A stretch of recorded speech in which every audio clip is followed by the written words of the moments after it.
Good morning. It's Christopher Taylor with Sovereign Harmony on the hill today, San Marcos, California. We have a big event today, astrologically. It is the total lunar eclipse in Pisces on the North Node in Pisces. So we'll talk about that here. That's going to be the big theme for this week. But before we get into that, we just recently had last week, we had Saturn move back into Pisces. So it was in Aries, where it's going to be starting in February again. But it's going back to some unfinished business, okay? Pisces is always about endings, and so we're taking responsibility for some endings here over the coming months, okay? And then this total lunar eclipse speaks to that as well, okay? So we'll talk about how that comes together. We also had the planet Uranus just yesterday, I believe, went retrograde in Gemini.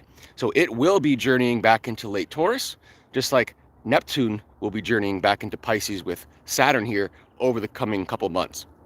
And again, this is going back over to finish unfinished business before the big Saturn-Neptune conjunction in late February of next year at 0 degrees Aries, that I've talked about a lot here, in which you can see here on the YouTube channel. Go to the webinar I did on the Saturn-Neptune conjunction, get all the details about what that means for societal evolution, etc.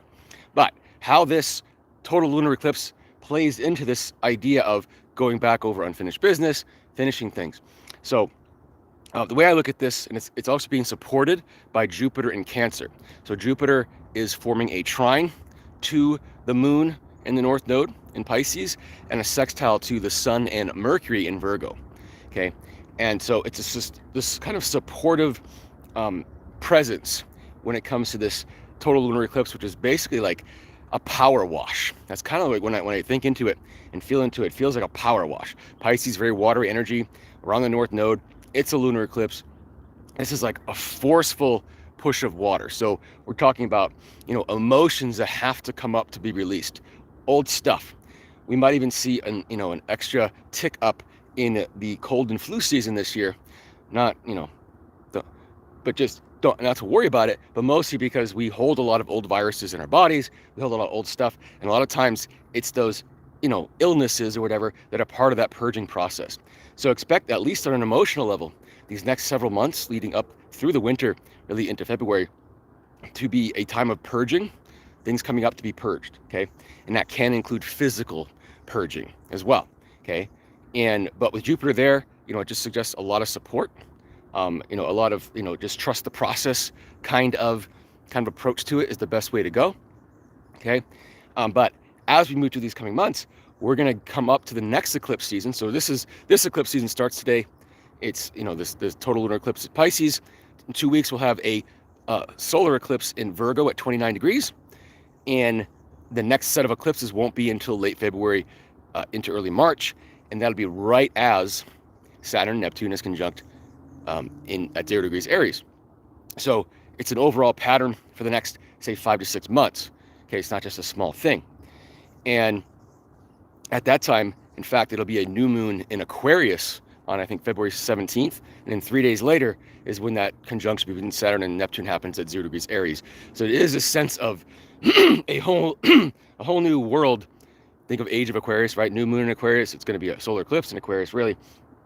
And we've got this stamp of Saturn, Neptune making their once every 37 year conjunction that starts a new wave of societal evolution. So that happening together suggests that we're clearing the space here from now through mid-February. We're in a process of clearing, again, that power wash.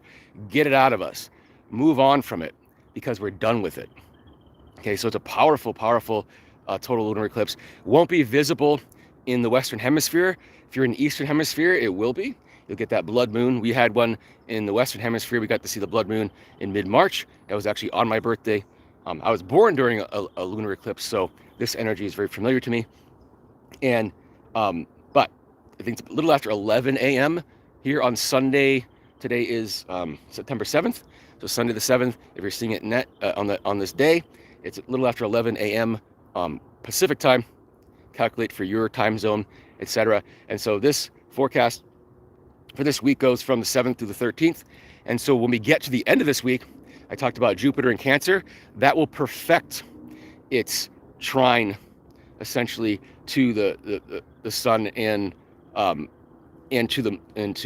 basically the nodes. Okay, so it's basically perfecting the connection to this total lunar eclipse here later in the week, about Thursday or Friday. So, I mean, we're in the energy for the next several months, but get that extra boost here at the end of the week.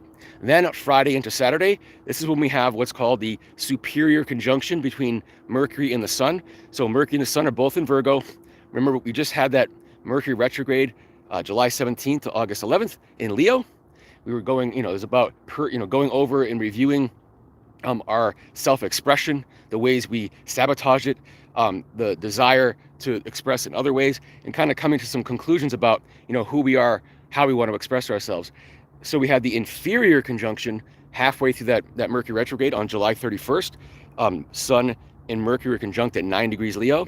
Now they're going to conjunct at about 21 degrees Virgo for the superior conjunction, which is the halfway point between the retrogrades. And it's the culmination of what we were mulling over with that Mercury retrograde over the summer. So there is a sense that we, did some review as far as our self-expression. And now we have this sense of this new container.